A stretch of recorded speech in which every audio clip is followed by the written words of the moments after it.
ఆ, పితాపుత్ర పవిత్రాత్మ నామమున ఆమె. జ్ఞానవాణి వీక్షకులకు శుభోదయం. క్రీస్తు పునరుత్థాన పండుగ తరువాత ఆదివారము దైవ కారుణ్య పండుగగా జరుపుకోవాలని పరిశుద్ధ జాన్ పాల్ పాపు గారు పిలుపునిచ్చారు. అప్పటి నుండి రోమన్ కథోలిక సంఘమునందు ఈ పండుగను జరుపుకుంటున్నారు. అసలు దివ్య కారుణ్యం అంటే ఏమిటి? ఈ పండుగ జరుపుకోవడం యొక్క ముఖ్య ఉద్దేశం ఏమిటి? దివ్య కారుణ్యం అంటే దేవుని కరుణ అని అర్థం. కరుణ అనే తెలుగు మాటకు ఆంగ్లంలో మర్సీ అంటారు. మర్సీ అనే ఆంగ్ల మాట మెరిడమ్ లేదా మర్సీస్ అనే లాటిన్ మాట నుండి ఉద్భవించింది. మరిడమ్ లేదా మర్సీస్ అనే మాటను ప్రతిఫలం, జీతము, కిరాయి అని అర్థం కలదు.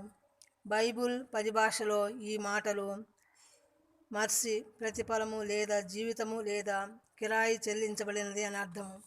దివ్యకారుణ్యం అపోస్తురాలుగా పిలువబడే పునీత ఫౌస్టీనమ్మ గారి మాటలలో చెప్పాలంటే ఈ పండుగ ముఖ్య ఉద్దేశాలు 3: దేవుని కరుణను కోరుకోవడం, యేసుని అనంత కరుణను నమ్మడం, మనం పొందుతున్న ఆ దేవుని కరుణను పంచడం.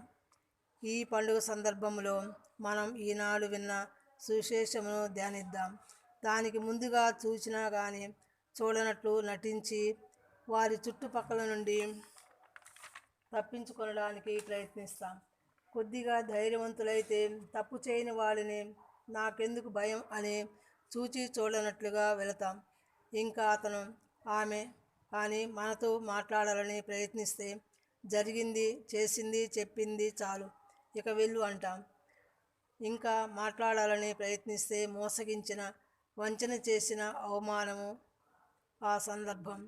ఆ సందర్భంలో జరిగిన మాటలు, సంభాషణ అని హృదయపు లోతులలో చేసిన గాయాలను గుర్తుకు తెచ్చుకొని కోపపడతాం లేదా బాధపడతాం. ఇదంతా ఎందుకు వివరిస్తున్నా అంటే ఈనాటి సువార్తలో యేసు ప్రభు అటువంటి పరిస్థితులలోనే ఉన్నారు. దానికి భిన్నముగా ప్రవర్తించారు. ఆయనే వారికి అగుపడుతున్నారు. ఆయనే వారితో మాట్లాడుతున్నారు. యూదుల భయముతో ఉన్నవారికి ధైర్యాన్ని నూరిపోస్తున్నారు.